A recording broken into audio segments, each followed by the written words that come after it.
سے مجھے مسائل پتہ کرنے تھے. ایک تو تہجد کا ٹائم، بہترین ٹائم کون سا ہے، اور دوسرے تہجد کی نیت کیسے کی جاتی ہے، اور اس کے علاوہ جو اشراق اور چاش کی نماز ہوتی ہے اس کی نیت کیسے کرنی چاہیے؟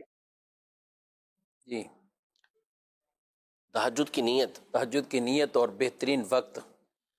تہجد کی جو نیت ہے وہ آپ مطلق نفل کی نیت سے بھی پڑھ سکتے ہیں اور صلاۃ اللیل کی نیت سے بھی پڑھ سکتے ہیں کہ رات کی نماز ادا کر رہا ہوں، اور خاص آپ تہجد کی نیت بھی کر سکتے ہیں کہ میں تہجد کی نماز یہ ادا کر رہا ہوں. دل میں اصل نیت ہونی چاہیے کہ آپ کون سی نماز ادا کر رہے ہیں، زبان سے کہہ دیں تو یہ اچھا ہے.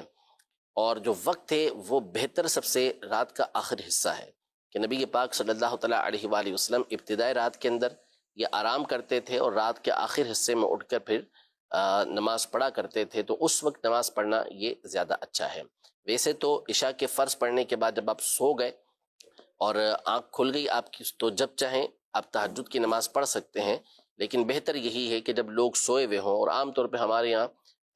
رات گئے تک لوگ جاگ رہے ہوتے ہیں، تو پھر بہتر بھی نبی پاک صلی اللہ علیہ وسلم کے طریقے سے بھی یہی ثابت ہے کہ رات کے آخر حصے میں جا کے نماز تہجد پڑھی جائے، جیسا کہ بخاری مسلم کے حدیثوں کے اندر موجود ہے،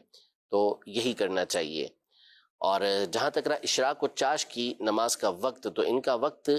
سورج طلوع ہونے کے 20 منٹ کے بعد شروع ہو جاتا ہے. اشراق تو بہتر ہے کہ آپ اسی وقت پڑھ لیں، اور چاش کی نماز کا وقت بھی اس وقت شروع ہو جاتا ہے. پڑھنا چاہیں تو پڑھ سکتے ہیں، لیکن بہتر ہے کہ جب سورج کے اندر کچھ گرمی آ جائے تو اس وقت آپ چاش کی نماز پڑھیں. اور اس میں بھی آپ چاہیں تو مطلق نفل کی نیت کر سکتے ہیں، اور چاہیں تو آپ خاص اشراق کے نفل، چاش کے نفل کہہ کے بھی اس کی نیت کر سکتے ہیں، لیکن دل میں نیت ہونا یہ ضروری ہے.